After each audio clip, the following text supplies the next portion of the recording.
February 22nd, 1904. The darkness over Truk Lagoon was absolute, broken only by the faint glow of burning oil on the water and the distant flickering lights of shattered ships. The air was heavy, not just with the stench of diesel and cordite, but with a suffocating sense of anticipation that had curdled into dread. For months, the men stationed here, once the elite of the Imperial Japanese Navy, had lived in a state of constant readiness. They had transformed the coral atoll into a fortress, carving tunnels deep into the volcanic rock, stringing barbed wire along the beaches, and laying mines in every approach. Every day they drilled for the inevitable, the American invasion that would test their resolve and perhaps grant them the glorious death their code demanded. But the invasion never came. Instead, on February 17th, the sky itself became their enemy. Operation Hailstone began before dawn, with the distant drone of engines swelling into a deafening roar. American carrier planes, dozens, then hundreds, descended in relentless waves. They did not come to seize ground or plant flags. They came to obliterate. In just 48 hours, Truk's airfields were reduced to pockmarked wastelands, its proud warships transformed into twisted, smoking hulks.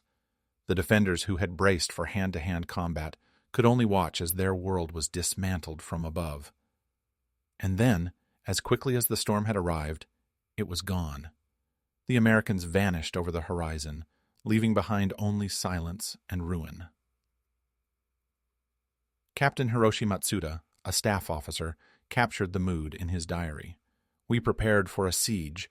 We received a sentence. The Americans do not wish to conquer us. They wish to forget us." Across the Pacific, the same pattern unfolded. At Kwajalein, Eniwetok, and Rabaul, Japanese soldiers waited for an enemy that never landed. Instead, they watched as American forces said their strongholds, choosing smaller, weaker islands to occupy, building airstrips, and moving ever closer to Japan. Why did the Americans refuse to fight? What secret did they possess that the Japanese could not see? The answer, as the garrisons would soon learn, was more terrifying than any battle. The air in the conference room was thick with cigarette smoke and the weight of expectation. Maps of the Pacific sprawled across the table, islands marked in red, blue, and black.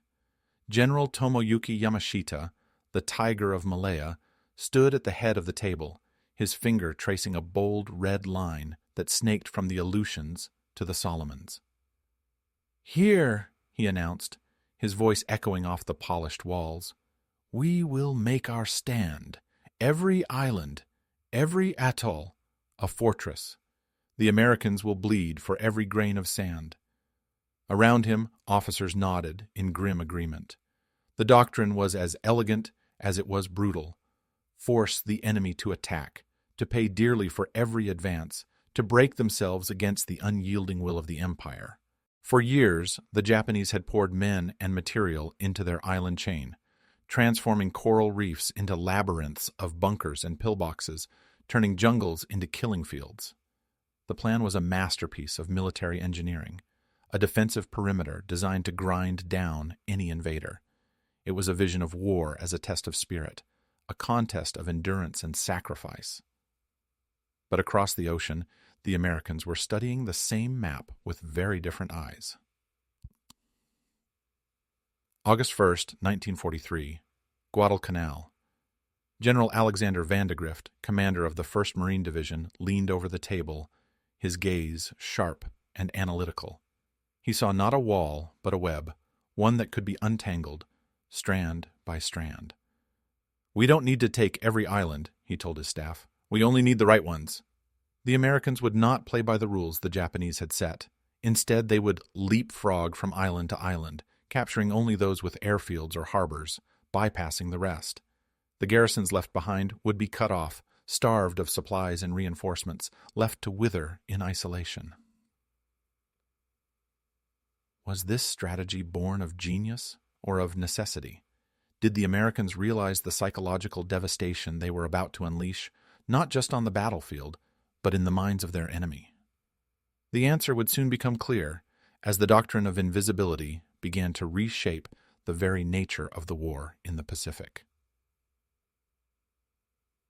September 14th, 1943, Rabaul, New Britain. The humid air inside the supply depot was thick with the scent of mildew and desperation. Major Kenji Nakamura,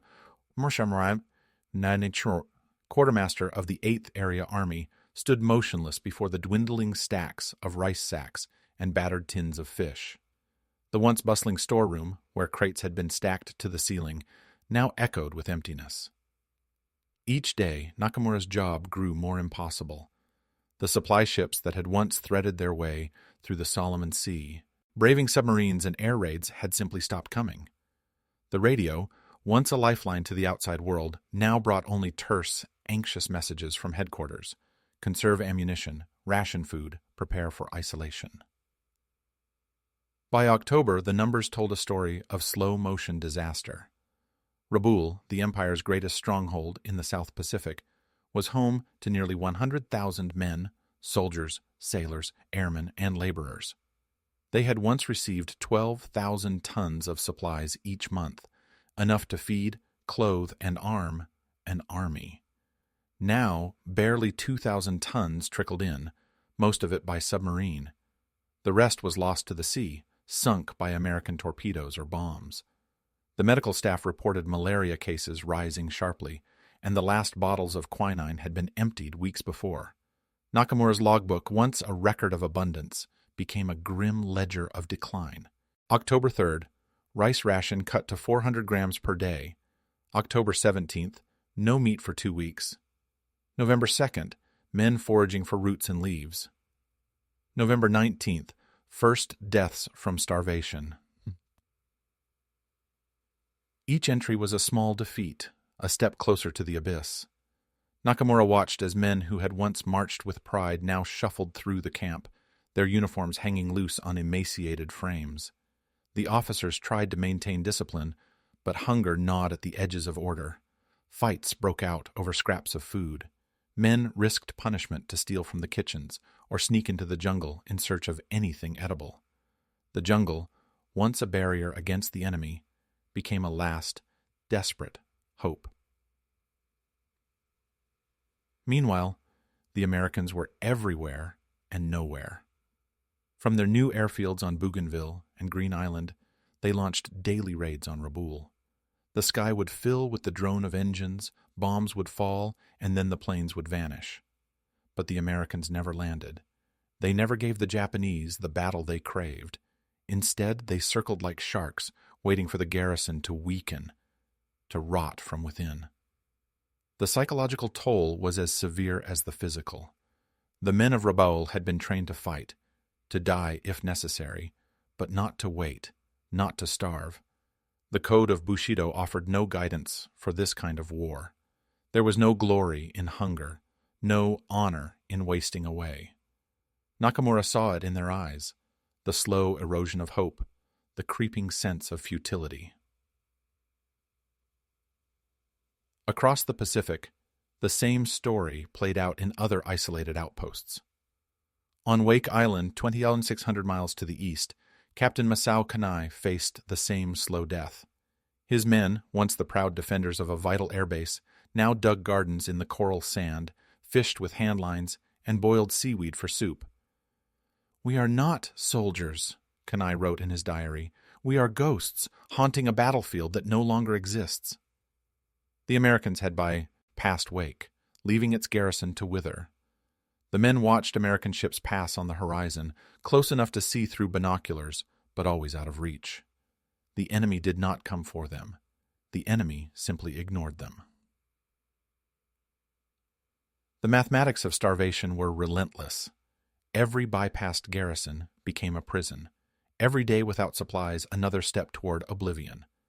The Japanese high command sent messages of encouragement, promises of relief, but the men on the ground knew better.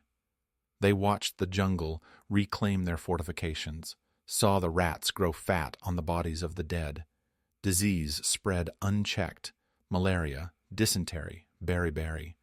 The hospital tents overflowed, and the doctors could do little but offer comfort. Some men tried to adapt.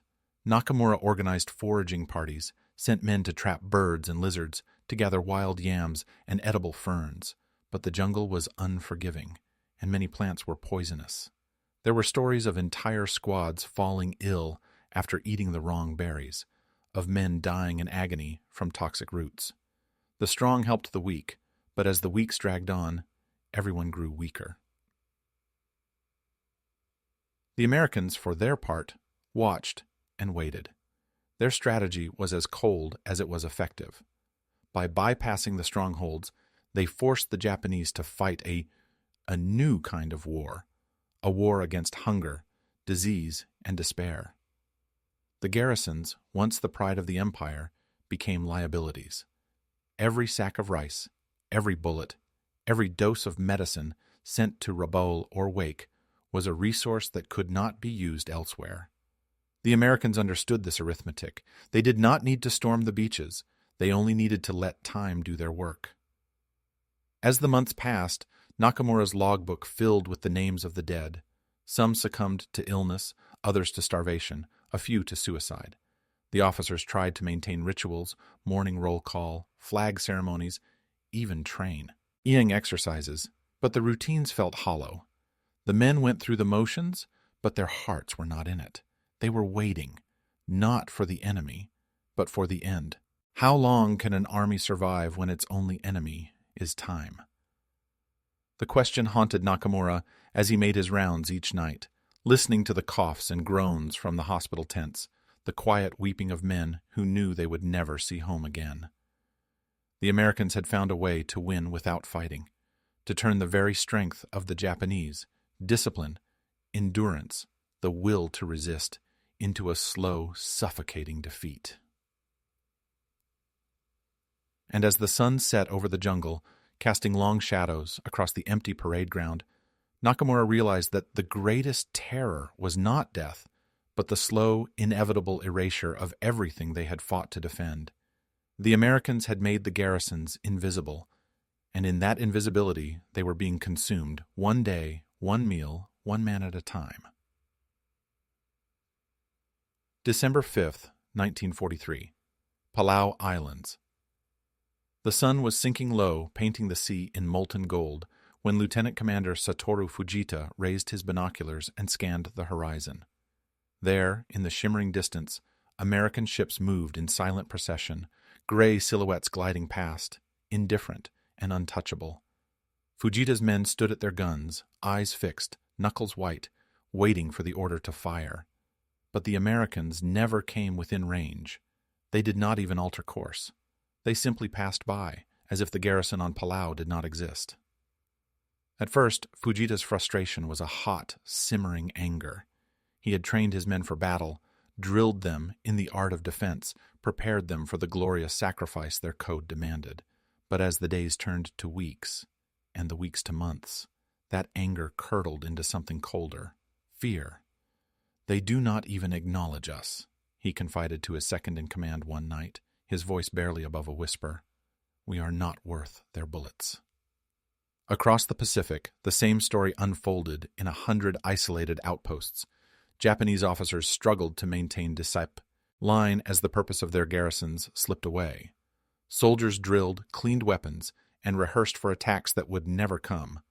The routines became rituals, empty gestures to ward off the creeping sense of futility. Morale, once a point of pride, began to crumble.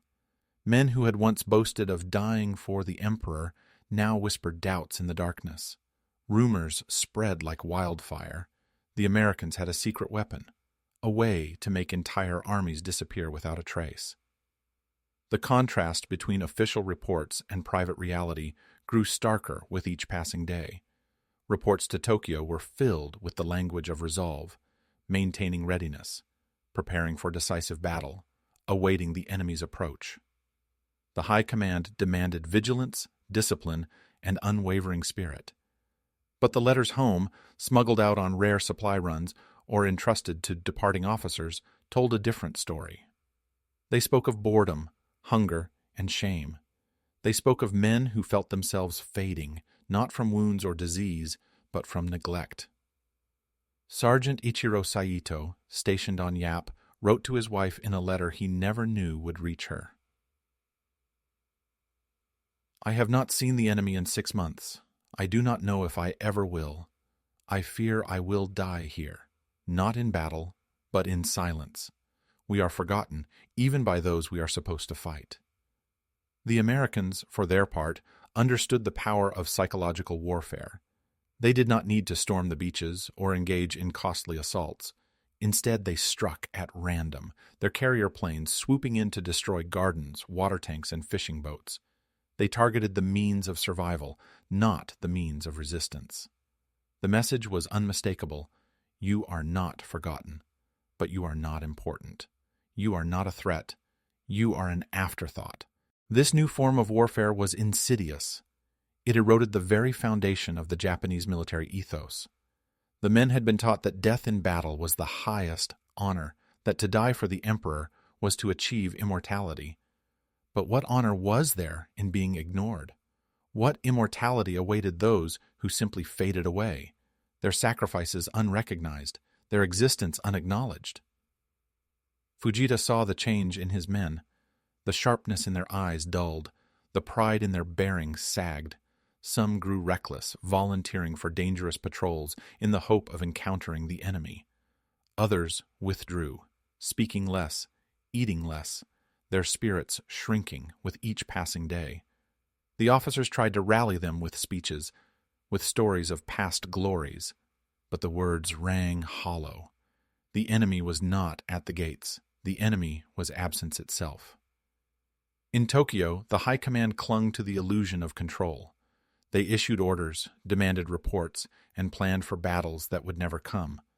But on the islands, reality was impossible to ignore. The Americans had found a way to win without fighting, to turn the strength of the Japanese, discipline, endurance, the will to resist, into a slow, suffocating defeat. Is it worse to be defeated or to be ignored? The question haunted Fujita as he watched the American ships disappear into the twilight, leaving nothing behind but the echo of their engines and the bitter taste of irrelevance. The men of Palau, like so many others, were left to wrestle with a new kind of terror, not the fear of death, but the fear of being forgotten, of vanishing without a trace from the story of the war they had been sent to fight. And as the stars emerged over the empty sea, Fujita realized that the greatest enemy was not the Americans, but the silence they left in their wake, a silence that grew heavier with each passing night, pressing down on the hearts of men. Ho had been trained for everything except being ignored. March 3, 1944, Saipan. The air in General Yoshitsugu Saito's command post was stale, thick with the scent of sweat and kerosene. Outside, the jungle pressed in, alive with the hum of insects and the distant rumble of American bombers. Saito sat at his battered desk, the latest communique from Imperial headquarters trembling in his hands. Hold, at all costs. Reinforcements are coming. The words were meant to inspire, to steel the resolve of a garrison under siege. But Saito knew better. He had seen the pattern unfold across the Pacific. The Americans had bypassed Saipan's sister islands, leaving their garrisons to wither in isolation. The promised reinforcements would never arrive. The supply ships would never break through the American blockade. The men under his command were alone. He summoned his senior officers, their faces drawn and gaunt in the flickering lamplight. "We have been abandoned," Saito told them, his voice steady but hollow. "Our orders are to fight to the last man. But what if there is no one left to fight?" The question hung in the air, unanswerable. The Bushido Code demanded sacrifice, valor, death before dishonor. But the Americans had made these virtues irrelevant. There would be no glorious last stand, no heroic charge against overwhelming odds. Only hunger, disease, and the slow erosion of purpose. The contrast between official doctrine and lived reality was stark. The high command in Tokyo still spoke in absolutes, every island a fortress. But on Saipan, and on a dozen other isolated outposts, The truth was far grimmer. Every fortress a tomb. The men who had once believed in the invincibility of their positions now saw them for what they had become, prisons slowly filling with the dead and the dying. On Truk, Captain Shunji Isaki sat in the ruins of his command post, penning a final letter to his family. I have failed you. I have failed the Emperor. I am not a warrior. I am a caretaker of ruins. The words were heavy with shame, but also with a kind of clarity. The old certainties had crumbled. The code that had sustained generations of Japanese soldiers was collapsing under the weight of a new kind of war. The process was not sudden. It was a slow, grinding descent as the reality of isolation set in. At first, officers clung to ritual, daily drills, flag ceremonies, even mock battles staged to keep the men sharp. They recited the emperor's rescripts, sang the national anthem, and maintained the outward forms of discipline. But as the weeks turned to months, the routines lost their meaning. The men went through the motions, but their hearts were not in it. The enemy was not at the gates. The enemy was hunger, disease, and despair. Some officers tried to adapt, organizing work details to dig gardens, repair shelters, and scavenge for food. Others retreated into denial, insisting that relief was just over the horizon, that the Americans would eventually make their move and give them the battle they craved. But most saw the truth written in the faces of their men, sunken eyes, hollow cheeks, uniforms hanging loose on emaciated bodies. The garrisons were dying, not with a bang, but with a whimper. As the situation worsened, discipline began to fray. Fights broke, out over scraps of food. Men deserted their posts to forage in the jungle, risking court-martial for a handful of wild yams or a trapped bird. The sick crowded the infirmaries, where the doctors could do little but offer comfort. Malaria, dysentery, and beriberi spread unchecked. The death toll mounted, not from enemy fire, but from neglect. The psychological toll was just as severe. The men had been taught that death in battle was the highest honor, that to die for the emperor was to achieve immortality. But what honor was there in wasting away, unseen and unremembered? What immortality awaited those who simply faded into oblivion, their sacrifices unacknowledged, their existence erased from the story of the war? Some officers clung to the code with a kind of desperation, enforcing discipline with increasing severity. They punished infractions harshly, hoping to maintain order through fear. But fear, too, lost its power in the face of starvation. Others descended into despair, madness, or suicide. There were stories of officers who walked into the jungle and never returned, of men who ended their own lives rather than face another day of hunger and humiliation. The collapse of the code was not just a military failure. It was a spiritual crisis, a shattering of the beliefs that had sustained the Japanese soldier for generations. The Americans had found a way to win without fighting, to turn the very strength of the Japanese, discipline, endurance, the will to resist, into a slow, suffocating defeat. What happens to a warrior when there are no more battles to fight? The question haunted Saito as he made his rounds each night, listening to the coughs and groans from the hospital tents, the quiet weeping of men who knew they would never see home again. The Americans had made the garrisons invisible, and in that invisibility, they were being consumed one day, one meal, one man at a time. As the sun set over Saipan, casting long shadows across the empty parade ground, Saito realized that the greatest terror was not death, but the slow, inevitable erasure of everything they had fought to defend. The Americans had made the garrisons invisible, and in that invisibility, they were being consumed one day, one meal, one man at a time. The code that had once given them strength was now a memory, fading with each passing day, leaving only the silence of defeat. May 12, 1944, Pearl Harbor, Hawaii. The war room was alive with the low hum of voices, the shuffling of papers, and the steady tick of clocks marking time across 1,000 miles of ocean. Admiral Chester Nimitz stood at the head of a long table, his eyes fixed on a sprawling wall of maps. Colored pins and lines traced the American advance across the Pacific, each marker a testament to months of planning, sacrifice, and relentless momentum. Nimitz's finger moved along the arc of the campaign, pausing at each captured island, each bypassed stronghold. "We do not need to conquer every island," he told his assembled staff, his voice calm but resolute. "We need only to render them useless." Yes. It was a strategy born not of sentiment, but of calculation.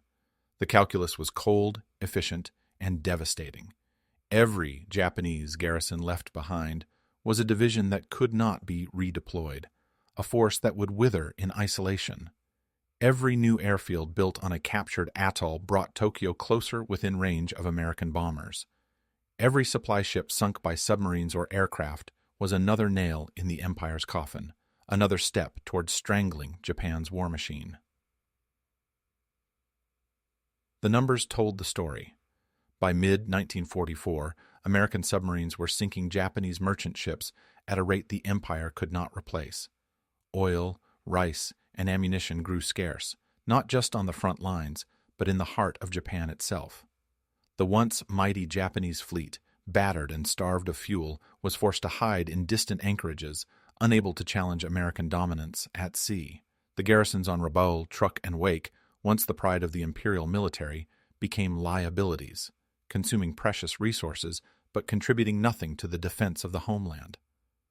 General Douglas MacArthur, who had once bristled at the idea of bypassing major enemy positions, came to embrace the new strategy. "Why fight for a fortress when you can starve it?" he mused, watching the results unfold. The Americans had learned to combine air power, naval supremacy, and logistics in a way the Japanese had never imagined. They turned the vast Pacific into a chessboard, moving pieces with ruthless precision, always thinking several moves ahead. The contrast between the two sides could not have been more stark. The Japanese clung to the idea of the heroic last stand, of fortresses held to the last man, of sacrifice as the highest virtue. The Americans, by contrast, saw war as a problem to be solved, a series of obstacles to be overcome with the least possible cost. They valued efficiency over glory, results over ritual. Where the Japanese saw honor in dying for an island, the Americans saw only wasted lives and wasted time. This new calculus changed everything. It allowed the Americans to conserve their strength, to focus their resources on the most important objectives, to keep the initiative always in their hands. It forced the Japanese to fight on terms they had never anticipated, to defend positions that no longer mattered, to watch as their carefully laid plans unraveled with each passing month. The psychological impact was profound. Japanese commanders trained to expect direct confrontation found themselves sidelined, their garrisons bypassed and forgotten. Soldiers who had prepared for glorious battle were left to rot in isolation, their courage and discipline rendered meaningless by a strategy that refused to engage them. The Americans, meanwhile, grew stronger with each victory, their confidence bolstered by the knowledge that they were winning not just battles, but the war itself. The Pacific Campaign became a masterclass in modern warfare. The Americans used intelligence, logistics, and technology to outmaneuver their enemy at every turn. They built airstrips on coral atolls, supplied fleets across thousands of miles, and coordinated massive amphibious assaults with clockwork precision. They learned to strike where the enemy was weakest, to avoid unnecessary losses, to let hunger and despair do the work that bullets and bombs could not. Was this the future of warfare? Had the age of the heroic L.A. stand finally ended? The old rules no longer applied. The Americans had shown that victory did not require the annihilation of every enemy, the capture of every fortress, or the sacrifice of every soldier. It required only the ability to make the enemy's strength irrelevant, to turn their preparations into prisons, their courage into futility. As Nimitz surveyed the map, He understood that the war in the Pacific was being won not just on the beaches and in the skies, but in the minds of men on both sides. The calculus of the campaign was as much psychological as it was strategic. The Americans had found a way to break the will of their enemy without ever meeting them face to face. And as the sun set over Pearl Harbor, casting long shadows across the war room, it was clear that the world had entered a new era, one in which the greatest victories were won not by the sword, but by the mind. August 15th, 1945. Rabaul, New Britain. The humid air inside the command bunker was still, as if the entire island were holding its breath. The radio, battered and unreliable, hissed and crackled with static. Then, through the distortion, came the voice of Emperor Hirohito, distant, solemn, and unmistakable. "The war is over. Lay down your arms." The words drifted through the corridors and tunnels, carried by whispers and stunned silence. For the 50,000 men still stationed on Rabaul, the announcement brought no cheers, no sense of closure. They had not fought. They had not surrendered. They had simply waited, day after day, for a battle that never came. Colonel Masaru Tanaka, commander of the 81st Infantry Regiment, stood before his assembled officers, their faces gaunt and sunburned, uniforms faded and patched. "We are to surrender," he announced, his voice steady but hollow. "But to whom? The Americans have never set foot on this island." The question hung in the air, unanswered. The men looked at one another, searching for meaning in the moment. Some felt a surge of relief, others a wave of shame. Most felt only emptiness. Across the Pacific, similar scenes played out in the forgotten outposts of a forgotten war. On Wake Island, on Woliai, on Marcus, garrisons emerged from bunkers, gardens, and caves, blinking in the harsh sunlight. Some had not seen the enemy in years, others had never seen them at all. The news of surrender arrived like a rumor, carried by radio, by word of mouth, by the sudden silence of distant guns. Some soldiers refused to believe it, convinced it was a trick. Others wept openly, overcome by the weight of survival. A few simply sat down where they stood, unable to process the end of a war that had never truly touched them. The contrast between the official ceremonies and the private reality was stark. In Tokyo Bay, aboard the USS Missouri, Jap, Anise officials bowed and presented their swords, the act broadcast to the world as a symbol of closure and reconciliation. Flags were lowered, anthems played, and the war was declared finished. But on the bypassed islands, there were no bands, no speeches, no crowds. Surrender was a private, bewildering affair. Officers gathered their men, read the emperor's words, and tried to explain what it meant to lay down arms to an enemy who had never come. Lieutenant Hiroshi Nakamoto, stationed on Woliai, captured the mood in his final diary entry. "We survived, but for what? The war passed us by. We are not heroes. We are not even victims. We are nothing." His words echoed the feelings of thousands, men who had prepared for death, who had trained for glory, who had been left to fade into irrelevance. In the days that followed, the garrisons waited for the Americans to arrive. Some built makeshift white flags, others cleaned their weapons and uniforms, determined to surrender with dignity. But the Americans, focused on the occupation of Japan and the rebuilding of the world, were slow to come. Weeks passed, on some islands months. The men lived in a strange limbo, no longer at war, but not yet at peace. They tended their gardens, fished the reefs, and watched the horizon for ships that never appeared. For some, the end brought relief. The long ordeal of hunger, disease, and uncertainty was finally over. They could write home, dream of returning to families and farms, imagine a life beyond the jungle. For others, the end brought only shame. They had not fulfilled their duty. They had not died for the emperor. They had simply survived, and survival felt like failure. The long shadows of the island-hopping campaign stretched far beyond 1945.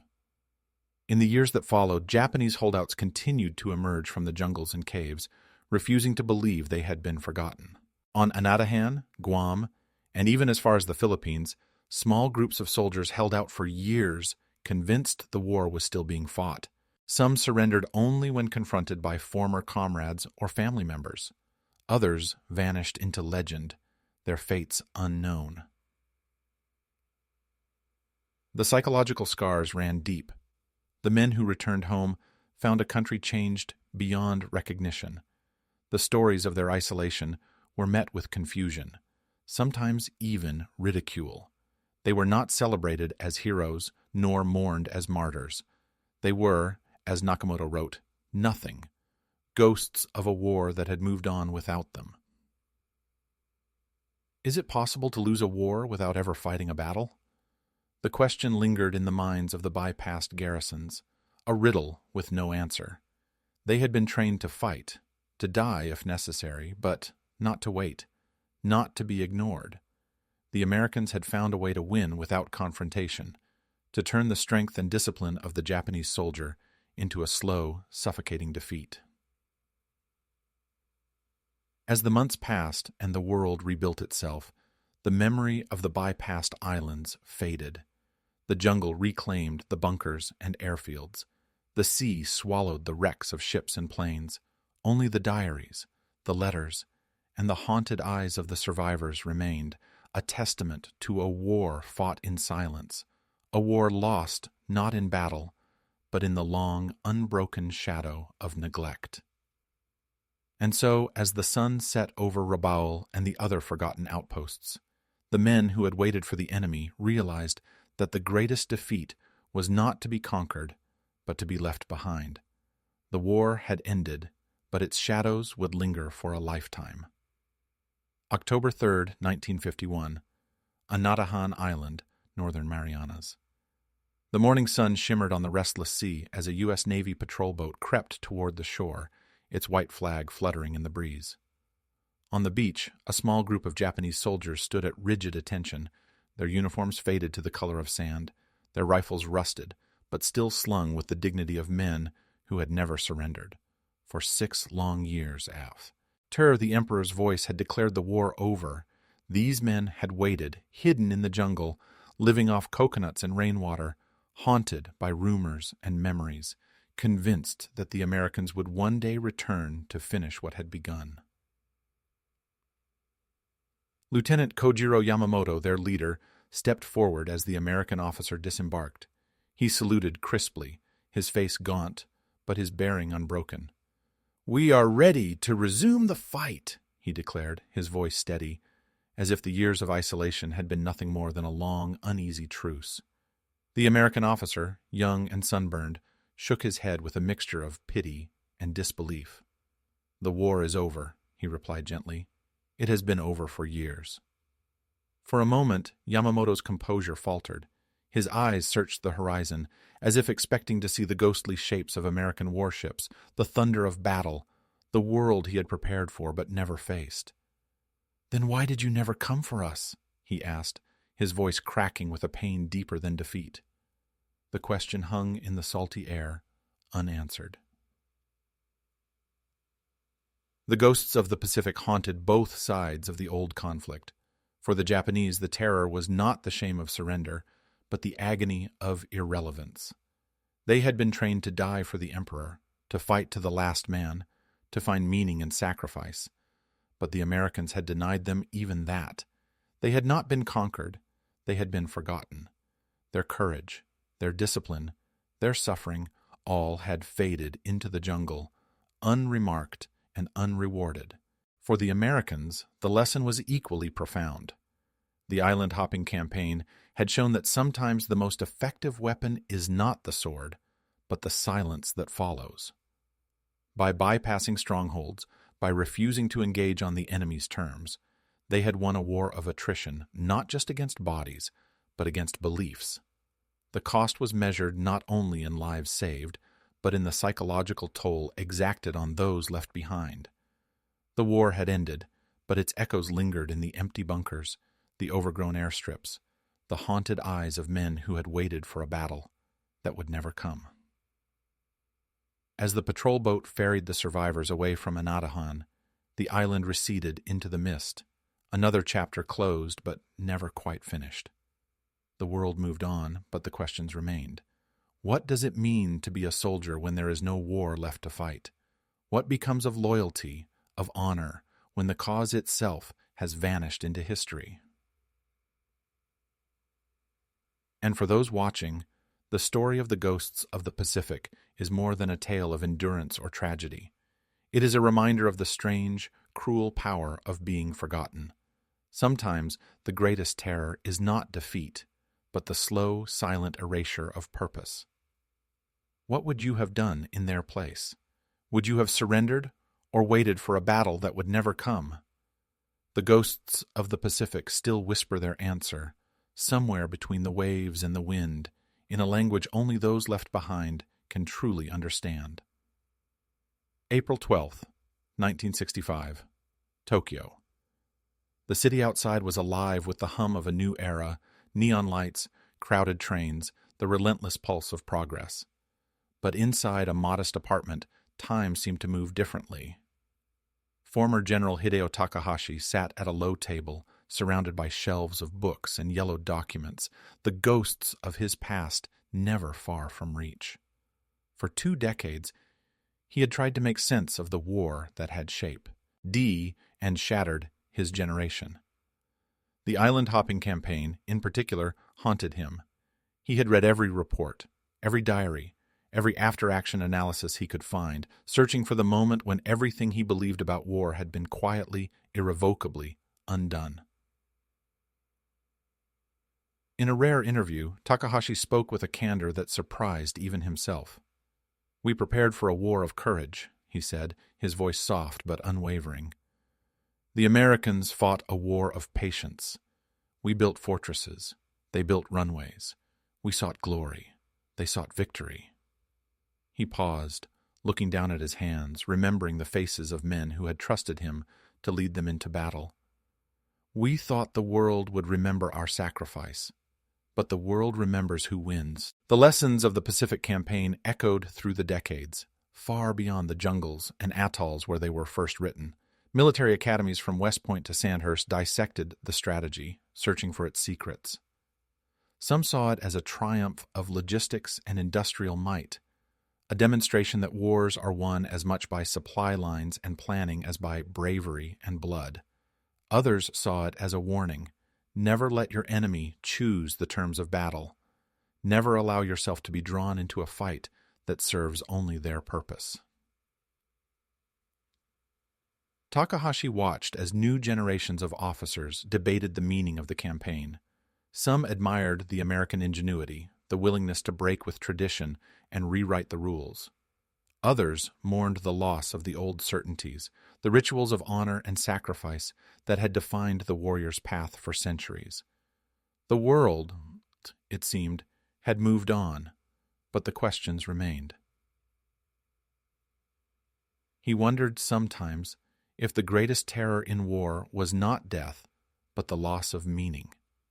What becomes of courage when it is rendered obsolete by strategy? What happens to sacrifice when it is met not with recognition, but with indifference? The men who had waited on bypassed islands, who had endured hunger and isolation, had not been defeated in battle.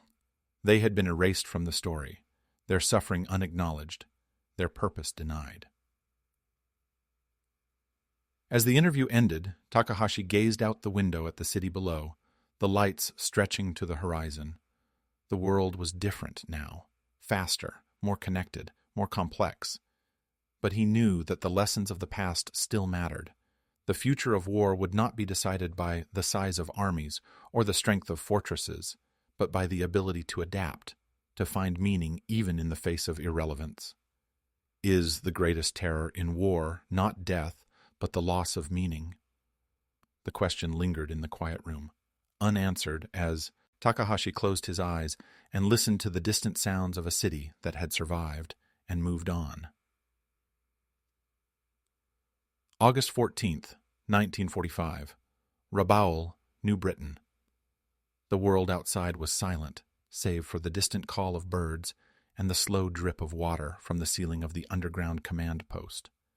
Vice Admiral Jinichi Kusaka sat at his desk, the dim light of a single lantern casting long shadows across the damp concrete walls. The war, which had once seemed so immediate and all-consuming, now felt impossibly far away. The radio, once alive with orders and reports, was quiet. The corridors, once bustling with officers and messengers, echoed with emptiness. Kusaka opened his battered journal, its pages filled with years of careful notes, observations, and private fears. He ran his fingers over the first entry, written on the day the American bombers had first appeared in the sky above Rabaul. He remembered the sense of purpose then, the certainty that, whatever the cost, they would hold the line for the Emperor and the Empire. Now, as the war's end approached, that certainty had been replaced by something colder and heavier: resignation.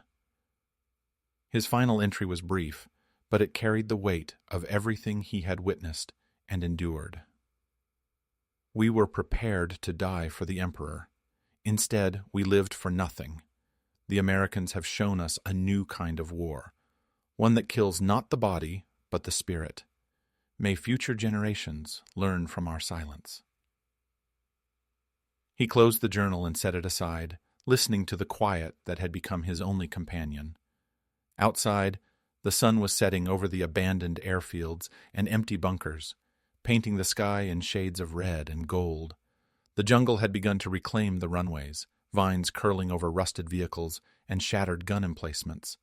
The once mighty fortress of Rabaul, built to withstand any assault, now stood as a monument to a war that had passed it by. Kusaka thought of the men under his command, soldiers who had trained for glorious battle, who had steeled themselves for sacrifice, who had instead been left to wither in isolation. He thought of the letters he had written to families, the promises he had made, the hopes he had tried to keep alive.